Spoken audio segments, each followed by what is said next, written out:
Dísle is mór an honor dúsa fáilte chur roimh go dtína caricúirteanna inniu. My name's Donal, I'm the Chief Justice, and it's a great honor for me to be able to welcome you all here to the Four Courts today. I'm joined here today by Mr. Justice John Edwards, the Senior Ordinary Judge of the Court of Appeal, by Mr. Justice David Barneville, President of the High Court, by Her Honour Judge Patricia Ryan, President of the Circuit Court, and by Judge Paul Kelly, President of the District Court, and by our speakers here today, the Attorney General, Rossa, Senior Counsel, and by Angela Denning, Chief Executive Officer of the Court Service. And I want to open today's proceedings by calling on our first speaker today, the Attorney General.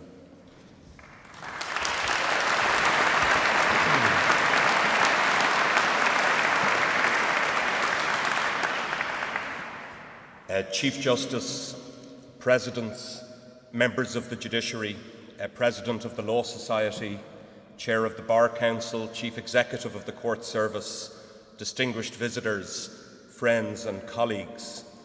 I'd like to begin by thanking you, Chief Justice, for placing your faith in me by extending this invitation to speak at the new secular ceremony to mark the formal opening of our legal year. I know that it was very important to you that for this inaugural event, a safe pair of hands, somebody with both gravitas and decorum, would take on this role. And no doubt I was the obvious first choice after Patrick Cantley's caddy turned out to be unavailable. This magnificent round hall in which we've gathered has been described as the throbbing heart of the Four Courts, where lawyers met, mingled, and cut last-minute deals on their way into court. That description will have much greater resonance after the callovers in the courts adjacent to us tomorrow morning in exactly 24 hours' time than it does at this precise moment. But like so many of this audience, I have in my time met, mingled, and cut deals here, and I've no doubt tested the patience of very many of the judges that are facing me this morning in each of the adjacent courts that one can enter directly from the round hall.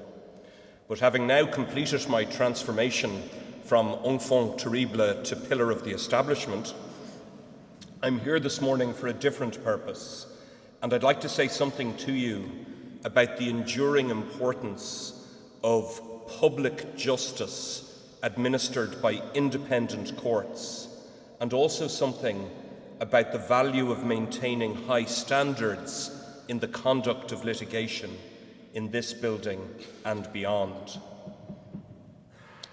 As is often the case, in order to look forward, one must first look back. The judges, officials, lawyers and litigants who will populate the Four Courts over the coming legal year will carry out their work in the impressive surroundings of this historic building.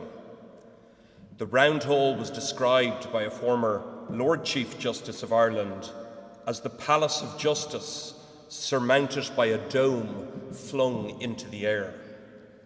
However, the courts in Ireland did not always enjoy such hospitable accommodation.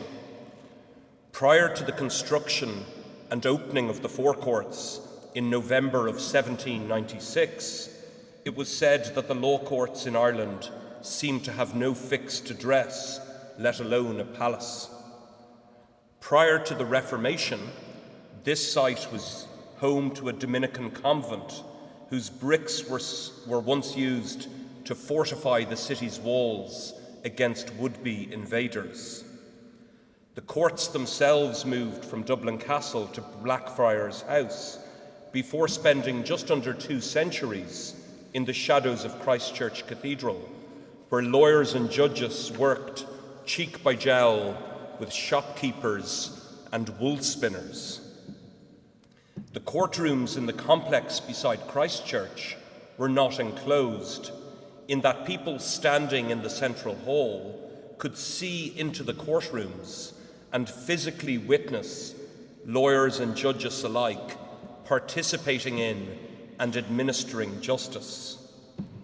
And at the time of the construction of this building, in the late 18th century, the principle of open and public justice was thought to be of such importance that James Gandon originally retained the open views from the round hall into the 4 courtrooms that surround us. And that was a very early and public manifestation of the principle of open and public administration of justice, which is now enshrined in our Constitution in Article 34(1). The doors and partitions which exist today were only added later, presumably as the gentle hum of deal-making that normally occurs in this hall rose in decibel levels. So whilst our courts today have doors, certainly, those doors remain open to the public. In Ireland today, the courts, as a constitutionally independent institution, have an essential role to play in our system of government, in ensuring that people have the opportunity to advance legitimate concerns, resolve disputes, and pursue justice. But the requirement that justice be administered in public remains vital. As the great American jurist Learned Hand once said, "The language of law must not be foreign to the ears of those who are to obey it." And in a common law system such as ours, this means ensuring that the law is understandable and that the work of the courts is visible to those whose lives are shaped by it. There are always those who would wish to misrepresent the work of different branches of government, including the work of the judiciary. But every day, the latest written decisions of the judges of the superior courts are published online by the court service and are available for the world at large to read. That's something that we could scarcely have contemplated in technological terms a relatively short time ago. And by making the written judgments of the courts available, which are today delivered in far greater numbers than was historically the case, justice is being administered in public, and the public can understand why court cases are decided in the way that they are. Transparency, of course, is an object in itself. In the words of Louis Brandeis, sunlight is said to be the very best of disinfectants. Of course, even if judgments of the courts are available online, most people will not trouble themselves to read lengthy and complex judgments, and that's perfectly understandable. But this renders the work of legal affairs journalists and court reporters who intermediate between the judicial branch of government and the public by telling the story of the administration of justice on a daily basis in courts right across the country absolutely vital. We are extremely fortunate in this jurisdiction to have a dedicated cadre of experienced and responsible court journalists who do not seek to sensationalize stories for social media acclaim, but whose objective is to provide fair and accurate reports of court proceedings. And such reports, whether they appear on television, on the radio, or in newspapers, fulfill a vital function. As in any society, the more aware that citizens are of the administration of justice, the better the adherence to the rule of law. And it is the long tradition and constitutional imperative of open and public justice that will be served by everybody that has the privilege of working in the administration of justice in the forthcoming legal year. I want to say something else very briefly to you this morning, if I may, about the state litigation principles. In my current role, I have unavoidable involvement in litigation involving the state. Such litigation, both on behalf of, but more typically against the state, has expanded significantly over the years. This expansion is attributable to a number of different factors, from the decision half a century ago in Byrne in Ireland, which abolished the immunity of the state from suit and tort, to the expansion of the modern state through the creation of many statutory entitlements and statutory bodies in recent years. There has also been a gradual growth in the understanding of the power of judicial review, which took some time to be understood in the Irish legal system, even after the decision in State Burke and Lennon. Sometimes the mere fact of legal claims being brought against the state is characterised of itself being indicative of culpable failure on the part of the state. But such a view is based on a significant misunderstanding of the role of litigation itself. In this jurisdiction, we deliberately afford citizens, and for that matter corporations and non-citizens, the opportunity to challenge government actions before an independent judiciary. Seen in this way, litigation against the state is not indicative of failure, but it is in fact an intentional design feature of our model of government. Other countries don't do this, or if they do it, they don't do it to anything like the same extent. Lord Moulton once said that true civilization is measured by the extent of obedience to the unenforceable. And that captures the basic truth that legal rules cannot dictate or prescribe all that is required of us, either in everyday life or when conducting litigation.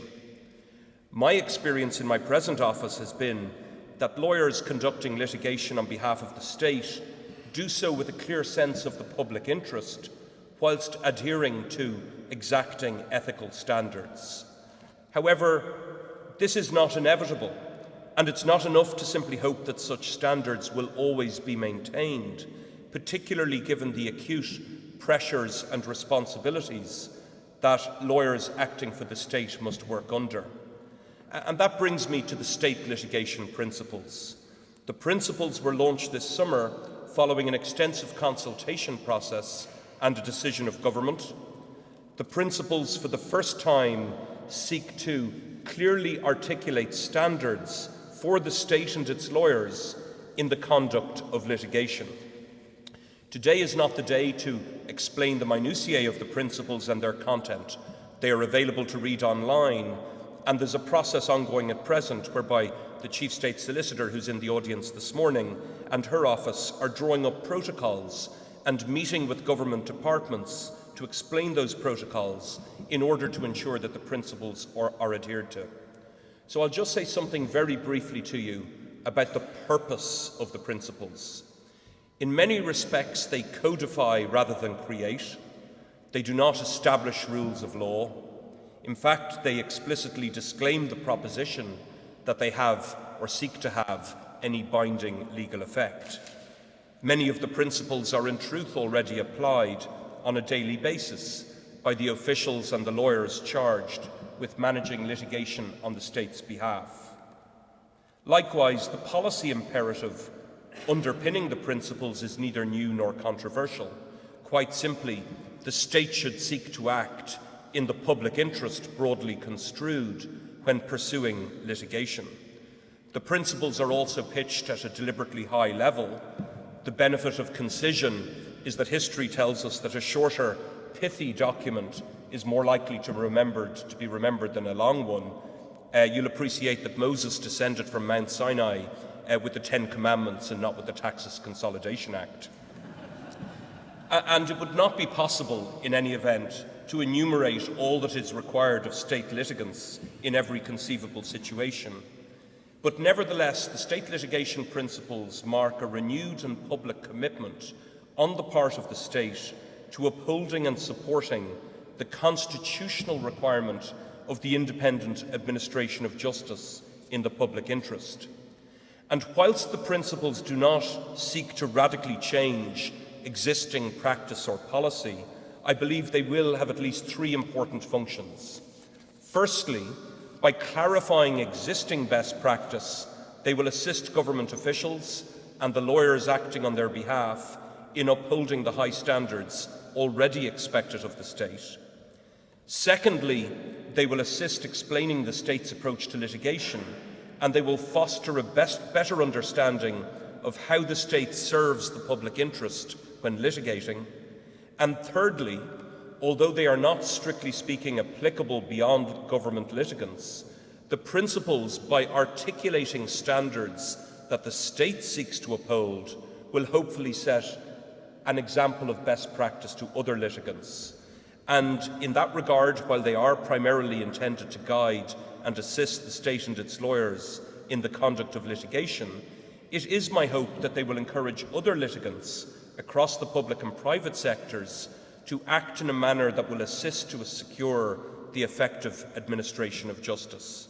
Early indications are that a number of statutory bodies have made the decision, independent of me and independent of government, to adopt, ratify and aim to abide by the state litigation principles. The Revenue Solicitor said that in a conference chaired by Mr Justice Murray as recently as Friday.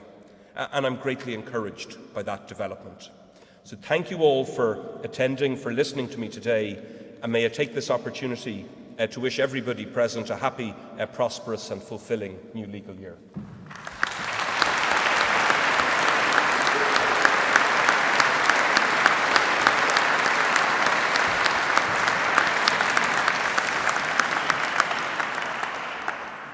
Good morning, everybody, and thank you, Chief Justice, for inviting me to speak today at this new ceremony to mark the opening of the legal year. It's a great honour to be asked to address you today. For those of you who don't know me, my name is Angela Denning and I'm the Chief Executive Officer of the Court Service. I'm responsible for the staffing, administration and general management of the organisation and provision of facilities to court users and support services to the judiciary. The Court Service are approximately 1,250 staff spread across over 100 buildings, and we support just short of 190 judges, serving populations as diverse as Kilronan and Achill Islands and the Dublin Metropolitan District.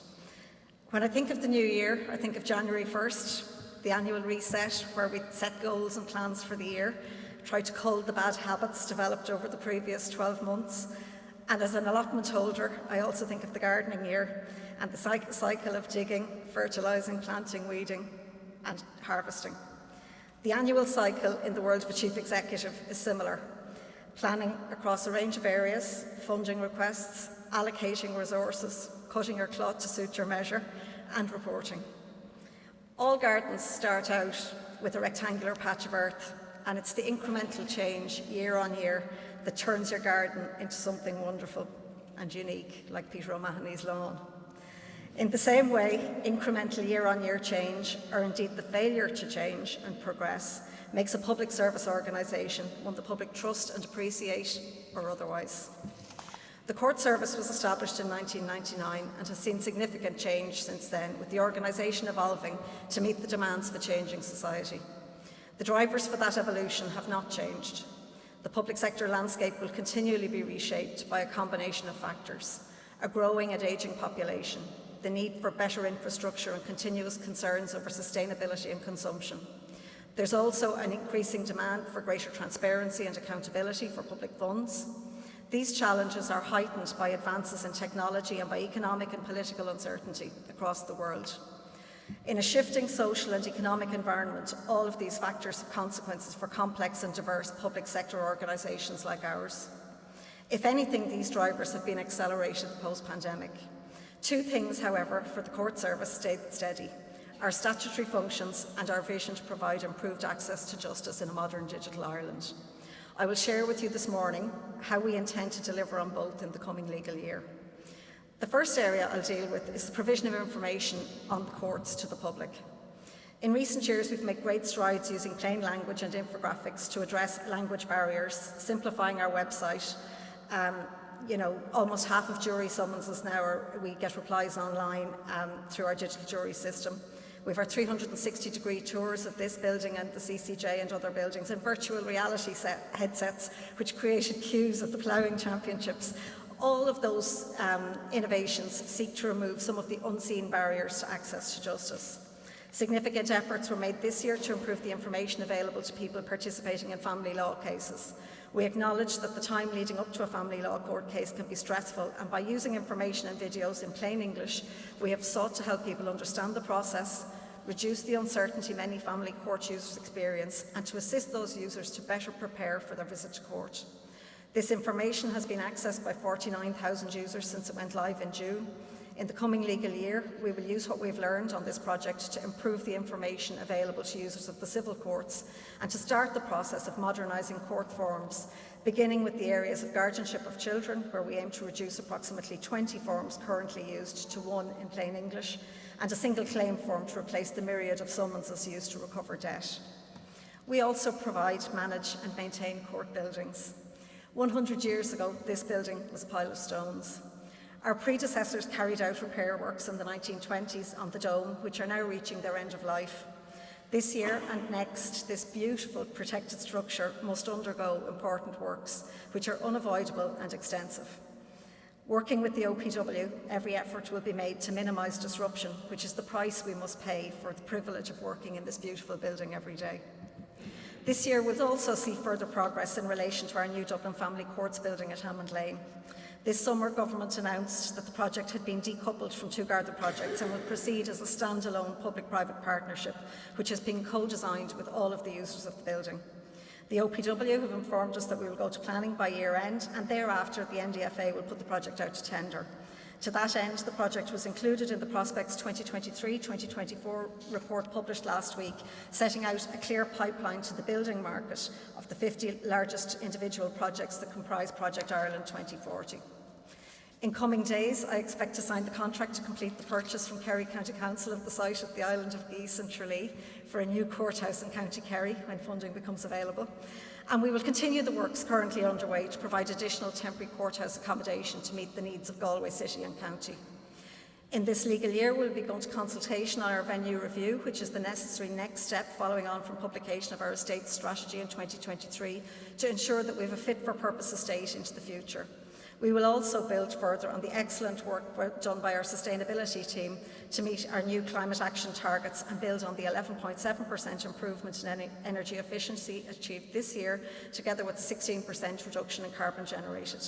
2024 will see the transposition of the Fit for 55 package of EU legislation, which will further increase our obligations in this area.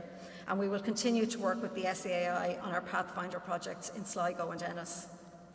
Separate to buildings, the court service must also provide facilities for users of the courts. Bringing digital options to our users to make life easier for them is at the centre of our modernisation programme.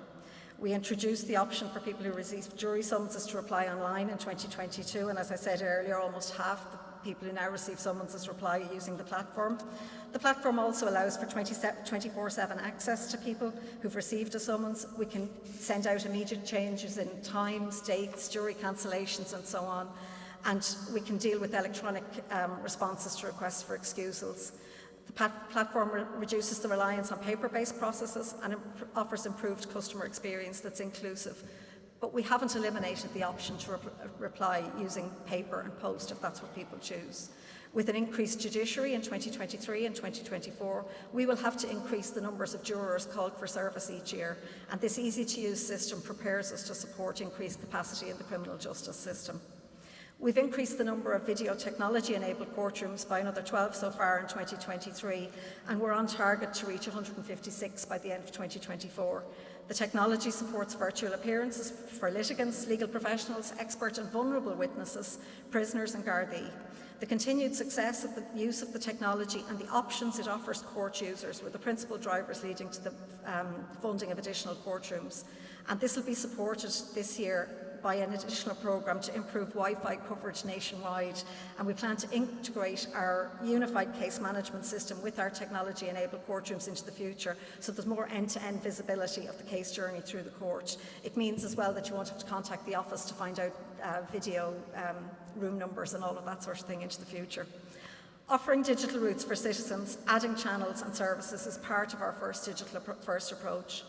Alongside that approach sits our user-centric goal to design services with users for users. We've engaged extensively with users over the past 2 years, and their feedback has informed the way we design our solutions. In listening to user feedback, we're also understanding that the existing non-digital service options are important for some users, and as a result, we'll maintain those options as we modernise. To this end, in 2023, we've also commenced a project to look at what our customer service model for the future will look like. Our last two statutory functions are inextricably linked, so I propose dealing with them together, managing the courts and providing support services for the judges. In 2023, the report and recommendations of the Judicial Planning Working Group were published. I know that the Chief Justice will speak later about this, but from a court service perspective, the recommendations in this report represent a modernisation programme for the court system, which is far broader than a simple increase in the number of judges. This report represents change on a scale not seen since the establishment of the service. For a system which we know favours small-scale incremental change, we have to recognise that this may be a challenge, but myself and my management team believe it is one we can meet with collective leadership and with a combined will to deliver improvements. Implementation of the recommendations will require additional funding, which I have sought through the estimates process for 2024, allowing us to support all of the recommendations, but will also require all of us to be open to change and open to doing things in a different way, to work together to figure out the optimal way forward for everyone and to work through the challenges which will inevitably occur. I can't remember who said it, but when you have big dreams, you're going to have big challenges. In the very short term, it's been agreed between ourselves and the Judicial Implementation Group that the scheduling of courtrooms will be carried out by my staff from today, allowing us to make better use of our estate, supporting more judges across the jurisdictions using the same facilities. It is agreed that the local office manager is best placed to make decisions based on operational need, including factors such as jury sittings, the size or lists of lists and cases, the number of attendees, accessibility, vulnerable witnesses, security arrangements, access to cells, technology requirements, and the duration of a case. Myself and my team have a significant challenge ahead, recruiting, training and retaining staff in a tight labour market to ensure that we can support the court presidents with their plans. We need to grow this organisation at pace this year while maintaining all that is good, our culture, our ethics and our really strong public service values. To that end, in 2022 we published our People and Organisation Strategy, and in 2023 we've committed to supporting our staff by making our organisation a healthy place to work, delivering better organisational performance through improved workplace health. Now, I'm going to divert slightly at this point. I wouldn't normally, but I've mentioned two people today, and I normally wouldn't single two people out. The first is Nina Brennan, who is the new Principal Registrar in the High Court, and I wish her well in her new role. I see her there at the back. And the other person I want to mention is Marianne White, Registrar in the High Court, who will retire in the coming days, and I want to thank her for her extraordinary public service over the years, and most importantly for her friendship and for all of the fun over the years. Back to business.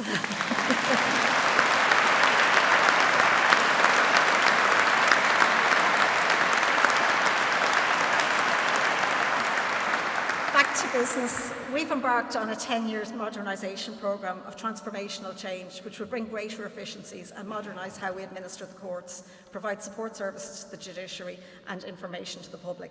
From a digital and IT perspective, this means we're focusing on firstly playing catch-up, bringing our systems up to date, and secondly rolling out the ambitious IT strategy which will digitise our operations and offer options for the services we offer. In 2022, we reached the end of the first phase of the modernisation programme, and 2023 sees the transformation phase start. We're almost at the halfway point. With more people working on the go, demand has surged for digital tools and technologies in-house that enable communication and collaboration and productivity. Last year, we moved our 1,200 plus staff over to a new desktop solution, providing Microsoft Cloud products to everyone via laptops and mobile phones. This solution provides security and reliability from an IT perspective, but it also gives our staff the tools to work in a more connected and collaborative way. Part of our mandate to provide support services for the judges means we've just rolled out the same tools and products to all judges. This allows us to build systems to enable seamless integration across all of the work of the courts. And then, equipped with those same standardised and reliable digital tools and technology, we can now support consistent digital systems into the future. A longer-term challenge, which we've started to deal with, is the modernisation of our case management systems, which over decades had grown organically to over 140 different systems that don't talk to each other. We can now replace our legacy case management systems with a single modern platform capable of offering online services. We've put a lot of work into developing out the building blocks of the system. The first new process to go onto the platform was the system to support assisted decision-making back last June. The introduction of the system, developed for all circuit court offices across the country, allowed them to receive the new capacity applications for the appointment of decision-making representatives, and it was the first case type to be delivered on the unified case management system. Today not only marks the start of the new legal year, but it marks the end of the 30-year-old system which the High Court was surviving on for the last number of years. That went live this morning, and so far so good. And we moved the circuit court family law systems later in the year over onto the new platform as well, with others to follow. Work has also commenced on the new e-probate system. These key projects build on the successful experience of delivering that digital jury system that I spoke about, and at the start of that move across, aiming at improving the user experience for judges, staff and court users. It'll give a coherence to the way we operate and how we gather data to feed into our decision making. From an end user perspective, and this will be important for all the solicitors and practitioners here, the case management system will be capable of supporting electronic filing, payments, online order collection, case tracking and other related services via an online portal, which will go live in coming months. The court service process a vast amount of data on any given day. A unified case management system is part of the solution to better managing that data. However, we also recognise that we need to better understand the data we have before we build and transition to a new system. Our new head of data has progressed a number of projects to mine through, sort, organise and define the data across all systems. Improved data will improve how we make our decisions and will also support the objectives detailed in the Judicial Planning Working Group recommendations. Lastly, 2024 will see the adoption by the Court Service Board of a new strategic plan for the coming 3 years, which will set our direction of travel for the next period of our modernisation journey. The scale of our ambition for the organisation will determine the scale of change right across the justice sector. We must be flexible enough to allow for the emergence of new technologies and tools and to cope with whatever inevitable disruptions come our way, while continuing to maintain that course of gradual incremental improvement and positive change. The challenge is to collectively construct practices and policies that can effectively shape the trajectory of the transformation so that it supports and advances value-based and user-centric standards that respect people's rights, the rule of law and democracy. The court service can't do this alone. I've said it before, I can't do this alone. So I very much look forward to working with all of the staff of the court service, the judiciary, the professions and the wider justice family in the coming legal year. 2024 will require all of us to demonstrate significant leadership, but the benefit for court users for that collective effort will be improved access to justice. Happy New Year.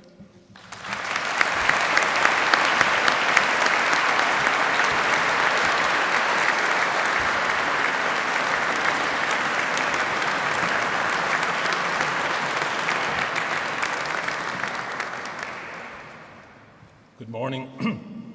It's still just about good morning. Many, indeed most jurisdictions hold a ceremony to celebrate the opening of the legal year.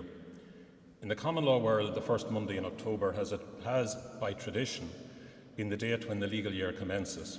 And this has been the case in Ireland, not just since the foundation of the state, but before.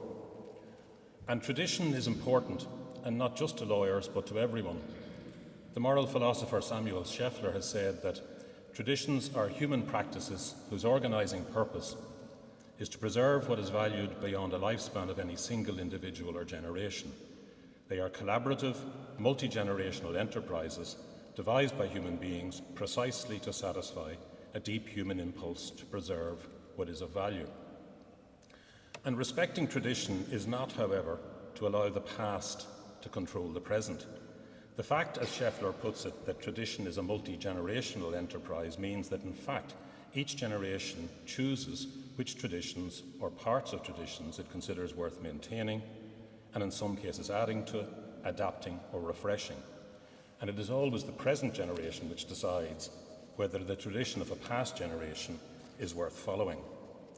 And this is a very appropriate time and place to consider what is of value in the tradition of the opening of the legal year. 100 years ago, in October 1923, as Angela said, this great building was still, in effect, a smoking ruin. One of the first people on the scene after the bombardment in June 1922 was Constantine Curran, who is today known as a writer and chronicler of intellectual life in Dublin in the early part of the 20th century, a friend of James Joyce who left a beautiful memoir of Joyce's student days, but who worked in the Four Courts and in 1922, and later was to become the Registrar of the Supreme Court. And Curran left a very vivid account of the Four Courts when he arrived here, and described how, after the explosion and fire, the famous statues which had once stood in the alcoves around this hall had, he said, the consistency of cream cheese. And the same might be said of the legal system at that time. The official courts in October 1923 were being held in Dublin Castle and in some offices around the city. And it was by no means clear that scarce resources would be expended on the restoration of this building. The judges were still those judges appointed under the old British system, even though the Irish Free State's constitution was now in force, and they were apprehensive about their future. And it is one indication of the precariousness of their position, and by extension of the existing legal system, that provision seeking to protect their retirement positions was included as a specific provision in what was otherwise a very short treaty. There was no formal opening of the court session in 1923. In fact, a denial had to be published in the Irish Independent to put to bed a rumour circulating at the time that the courts would probably not sit at all for the Michaelmas term. The Irish Examiner, on the other hand, gave an account of the work anticipated in the courts and reported with evident disappointment that while it seemed the courts would in fact be quite busy, only one breach of promise action had been listed, but helpfully provided the names and addresses of the parties. And Ireland being what it is, I firmly expect that somebody will speak to me after this event and tell me that that is either their grandfather or grandmother, and let me know how things turned out. But what was not examined in either newspaper article, however, was the ambiguous half-life in which these courts, judges and lawyers existed 100 years ago. They constituted one of two systems of justice that were in existence in the new state. The revolutionary Dáil courts were being brought to a contentious close, with the remaining cases being dealt with by a commission in Dublin Castle as well, before being transferred to the ordinary courts. And preparations were also underway for the creation of a new independent system of courts, which were seen as a very visible manifestation of a new and independent state. And in October 1923, the Courts of Justice Act establishing the new court system had not yet come into force.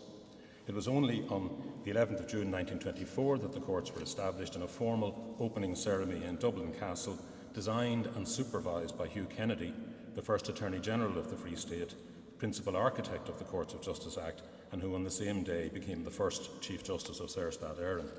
The ceremony was attended by senior members of the government, accompanied by the Army No. 1 band. Part of the ceremony is thankfully captured on some evocative Pathé newsreel footage. To modernise, it might look quaint and formal, 9 men, and only men, in morning suits constituting the entirety of the Supreme Court and High Court, walking in single file through a light drizzle in the castle yard. But to contemporary eyes it was, and was intended to be, a very deliberate break with the past. The ceremony was reported with what I think you might describe as a pearl-clutching headline in the Irish Times that read, "Judges without wigs and gowns in Dublin Castle." The article noted with barely concealed disappointment that in previous years, the opening of term had always been marked by a splendid procession of judges in red robes and ermine, which it was said had always drawn a number of interested onlookers. But on this occasion in 1924, the wigless and gownless Hugh Kennedy, the new Chief Justice, spoke in what were ringing terms. He said this is surely a precious moment, the moment when the silence of the Gael in the courts of law is broken, the moment when Irish courts are thrown open to administer justice according to laws made in Ireland by free Irish citizens. It is clear that this was a very significant evolution of the tradition. Some things were the same, the courts, the procedures, in many cases the law, but others were very deliberately different. A new generation was, in every sense, choosing what parts of the tradition it found useful to maintain and what parts it wished to discard. In some common law countries, particularly those in which there is an established state religion, a religious service is not merely a marker of the opening of the legal year, but is part and parcel of it. Indeed, it might be said that this is a logical consequence of an established state religion, just as coronations occur in cathedrals. And whether the status of state religion was the origin or not, we have had in Ireland both a Church of Ireland service and a Roman Catholic Red Mass, which traces its origin to the time of the Reformation. But somewhere along the way, the opening of term in the courts fell away, and increasingly these services have been seen, perhaps by default or by analogy with what occurs in other jurisdictions, as marking or even constituting the formal opening of the legal year. And we have been lucky to have such beautiful ceremonies in the evocative surroundings of the two St. Mickens churches. They are touching services that memorialise those members of the legal profession who have died in the past year. They provide an opportunity for quiet reflection and often some challenging thoughts offered by a preacher coming from outside the legal profession. All of that is valuable and often beautiful. However, there has always been, in my experience, some discomfort with the idea of the opening of the legal year being marked by not one but two religious ceremonies, and also increasingly with the idea that the opening of the year was associated almost by default with religion. And while I am not sorry to lose the formal processions of 1924 and before, whether in ermine or mourning suit, I do believe that something was lost when the opening of the legal year in court fell away. And although the Republic was only formally declared in 1948, the form of government established in the 1922 Constitution, and if anything defined more clearly in 1937, was fundamentally a republican form of government based on the essential equality of every citizen, whether they had any religious affiliation or none. And despite the considerable piety of a large, indeed overwhelming number of the population at different times, neither constitution provided for a state religion. And therefore, last year I established a committee chaired by my colleague, Ms. Justice Elizabeth Dunn of the Supreme Court, to discuss with all interest groups and stakeholders the possibility of holding a simple secular ceremony which would constitute the official opening of the legal year, and if so possible, to recommend the form of the ceremony. And so here we are today, making a new tradition. And I'd like to express my gratitude to Ms. Justice Dunn and to everyone else on that committee who contributed to that discussion and ultimate report, not only for their valuable input, but for the almost universally positive way in which everyone approached the task. A question is never far from a lawyer's mind, and so it might be asked, why have any court ceremony at all? Indeed, President Paul Kelly would be quick to point out the District Court has been in full swing for the month of September, and there has been a steady stream of hearings and judgments in other courts during what is still called the vacation. But there is, I think, a value in having a datum, a definite fixed point from which to measure, and an opportunity, as Angela said, to press the reset button from time to time. And the value of marking that point can, I think, be seen today. There are a number of things a ceremony does. For example, it places the court system in the constitutional scheme. We've heard from the Attorney General, who, under Article 30.1 of the Constitution, is the legal advisor to the executive branch, and he has spoken about the important role the court system plays in the state. It is often said that the separation of powers created by the Constitution is not hermetically sealed. Critically, the judicial power, as Alexander Hamilton famously put it, holds neither the sword nor the purse, relies solely on judgment. It depends, therefore, on the executive to enforce its decisions. It also depends on the executive and legislative branches to provide the resources necessary to permit the court system to function. And it's particularly appropriate then to acknowledge, in a world where this is no longer a given, that over the last century the legislative and executive branches of government have consistently accepted the decisions of the Irish courts and the operation of the separation of powers, and they've also accepted their responsibility to provide resources for the court system. The relationship between court system and executive branch is not always frictionless, nor is it meant to be, but it is and should be based on respect.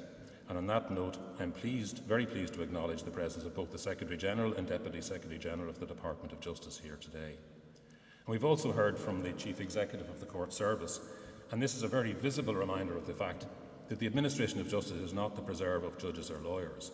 Rather, it is something which requires the collaboration with now more than 1,200 members of the Court Service staff employed to support the operation of courts all over the country. And I'd particularly like to thank the Court Service Choir for providing an oral background to today's ceremony.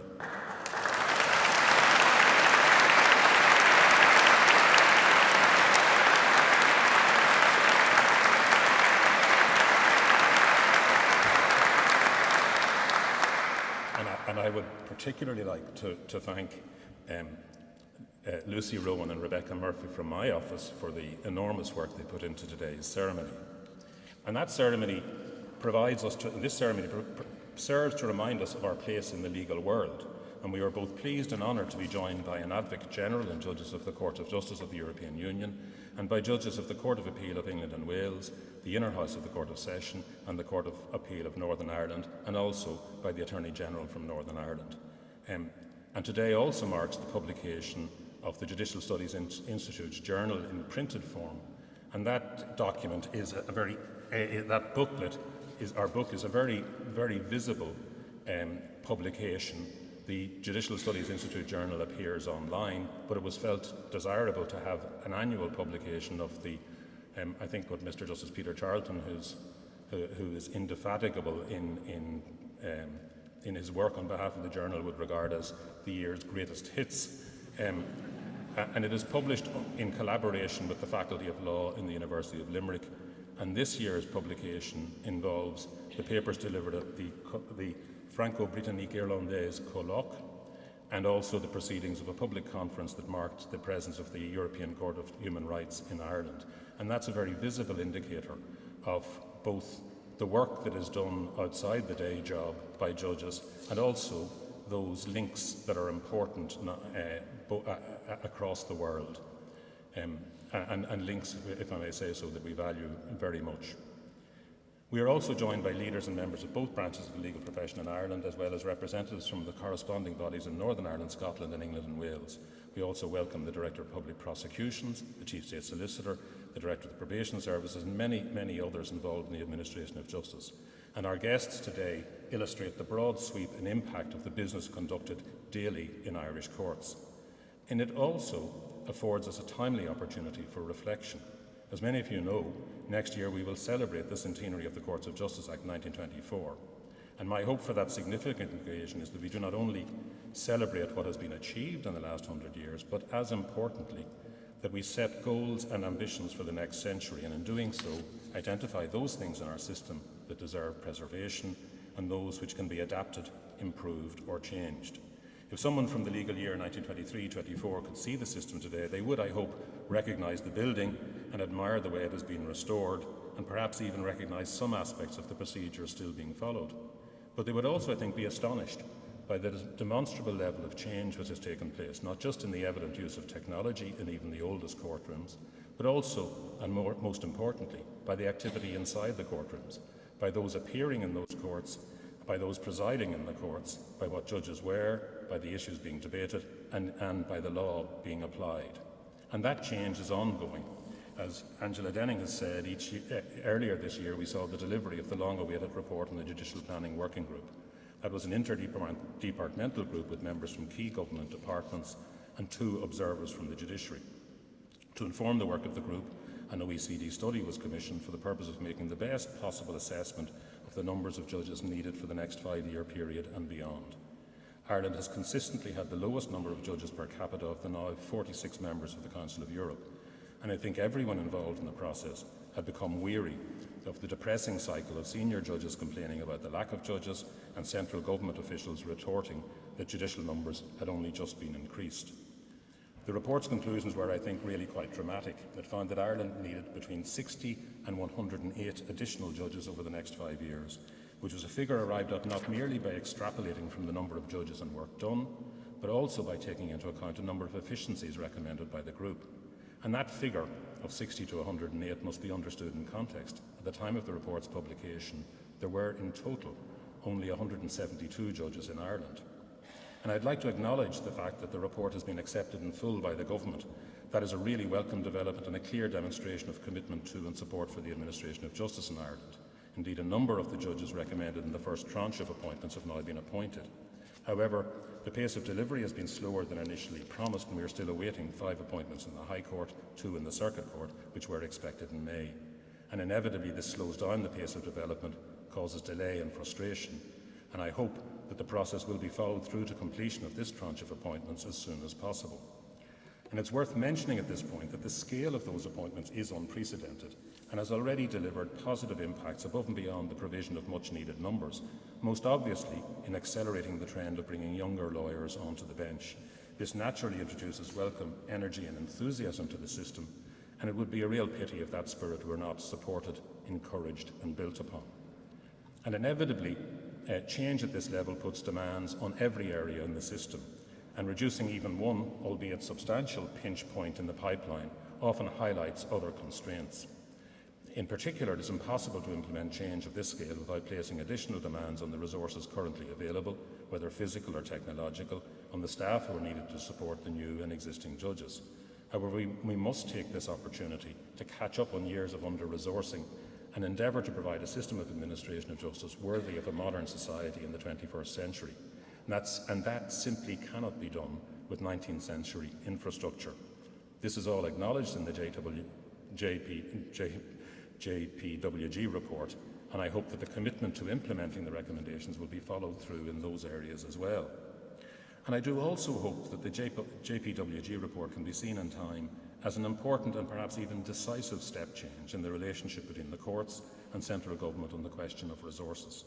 I hope the speedy acceptance by the government of the report and the commencement of its implementation is a recognition of the fact that the court system has for far too long been significantly under-resourced, and that position requires to be remedied not just in the point of judicial numbers, but also in those areas of judicial support, technology, infrastructure and accommodation.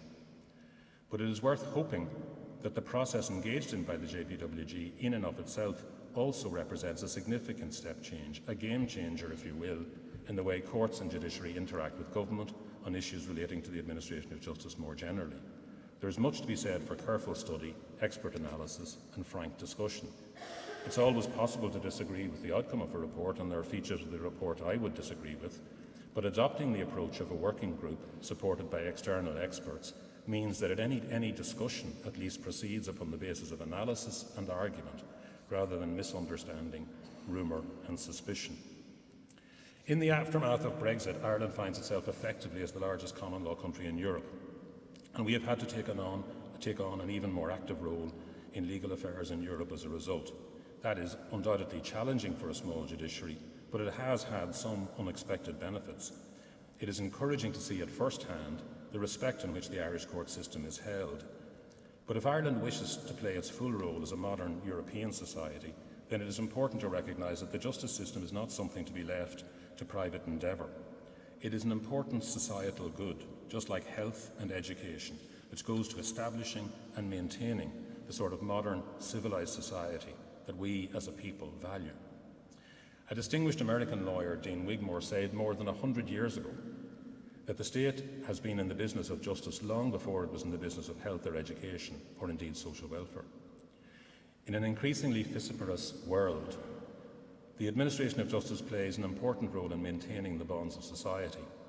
This is sometimes discussed at an elevated constitutional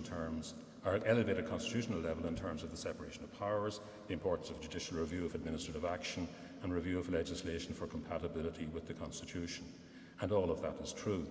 The system of checks and balances that we take for granted is fundamentally dependent on an independent court system. And in an era of sometimes aggressive populism amplified by social media, and in a society which is no longer as homogenous as that of Ireland in 1922, it's important to remember that one critical test of a society is the manner in which it treats what were famously described as discrete and insular minorities. And the system of judicial protection of rights is an important balance in that regard and goes some considerable way to maintaining society on an even keel. And that template of judicial protection of rights was adopted in Ireland in 1922 and existed in a few other countries at that time. But it became the model of choice, particularly in Europe in the aftermath of the Second World War, and underpins both the Council of Europe and the European Union. It is, however, today being questioned and challenged in a number of countries, and we in Europe have been forced to confront basic questions of what is meant by the rule of law, and we should therefore not be complacent in Ireland. But the importance of a legal system in a society operates at an even more fundamental level. It provides for a system of enforcement of law which is necessary if people are to have the right to live their lives in peace. It provides for a system of resolving disputes by reference to clear rules and by reason alone, and by ensuring that those decisions once made are enforced. Ronald Dworkin highlighted the really fundamental importance of the law in this respect when he said, "We live in and by the law. It makes us what we are, citizens and employees and doctors and spouses and people who own things." If, however, the administration of justice is delayed, or worse, it does not happen at all, or if people no longer trust the system, or if a victim of crime or a person accused of crime has to wait an inordinate and unacceptable period of time for trials and decisions, or to take another example, if people cannot have their relationship differences resolved speedily and decisively so they can get on with their lives, then they, their families and friends and the wider society begin to lose faith and belief in the system. And in Dworkin's terms, they will increasingly not live in and by the law, and an important part of the social fabric will fray. It's important, therefore, to remind ourselves on an occasion such as this why it matters what happens in buildings like this across the country, and why it matters that it should be done to the very best of our abilities. But that is not to say that we do not have things to be proud of and to celebrate. Next year, as I said, will mark 100 years of an independent court system in Ireland. The Courts of Justice Act 1924 established the Supreme Court, High Court, Circuit Court and a new District Court. We have since added a Court of Appeal. That centenary will therefore be a meaningful opportunity to reflect upon the achievements of that system, and preparations are well underway in respect of a number of projects which I hope will truly capture and celebrate the significance of the occasion. It will also be important that we take advantage of that centenary to look back on those 100 years, to consider the successes and failures, and to evaluate and celebrate the achievements. But it will also be important to identify those aspects of the system which should be maintained and reinforced if the administration of justice is to be placed upon a sound footing to maintain a civilised society based on the rule of law for the next century. Occasions such as this, therefore, prompt us to ask ourselves what values we, as actors in the justice system, think are worth preserving and dedicating ourselves to and defending. I do not presume to predict what future generations will find valuable in what we now do. But it has been said that a constitution, particularly in a legal system like Ireland's, which permits of popular and relatively easy amendment, is itself a multi-generational project involving a conversation between successive generations. As Professor Linda Colley recently put it, constitutions are a story we tell ourselves, and it might be added, about our best selves. And in 1922 and in 1937, we made constitutions for ourselves, and we set out some things that were new, but in which we also sought to entrench some features which we had found valuable from the past. Before I conclude today, therefore, I would like to take this opportunity to point to some of the values which I suggest are of enduring importance and of particular relevance to us here today. And those include that justice is administered in courts by judges, Article 34.1.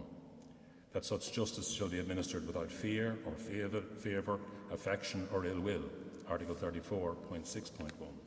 That Ireland has a republican form of government which does not permit of titles of honour or nobility, Article 40.2. And that form of government is based upon the essential equality of all human persons, Article 40.1. And that last article, Article 40.1 of the 1937 Constitution, is important in its own terms, but also structurally as a bridge between those portions of the Constitution establishing the structure of the state and that portion guaranteeing fundamental rights. And Article 40.1 provides that all citizens shall, as human persons, be held equal before the law. That provision is most often encountered in our courts in challenges to legislation or sometimes administrative decisions. But it is also an injunction to the courts to hold every citizen, and indeed every human person, coming before them equal before the law. Not just those laws made in Ireland, but also those laws which apply in Ireland by reason of our membership of the European Union. These were ideals expressed in 1937, and they are ideals to which we should commit ourselves again. Chief Justice Hugh Kennedy was a cultured man who left an enduring legacy, but we do not have to accept or be bound by all of his views, some of which reflected the thinking of his time. We are instead free to pick and choose those ideas and thoughts which still have value to us, much as future generations will choose what is valuable in our time. We can, however, take some inspiration from the obvious sense of pride in the endeavour that was being undertaken, a sense of commitment and obligation, and perhaps in particular his belief in the importance of the courts playing their role in the new state. We can and should commit ourselves to work together to do the same today. Garamaya Gav Galyar.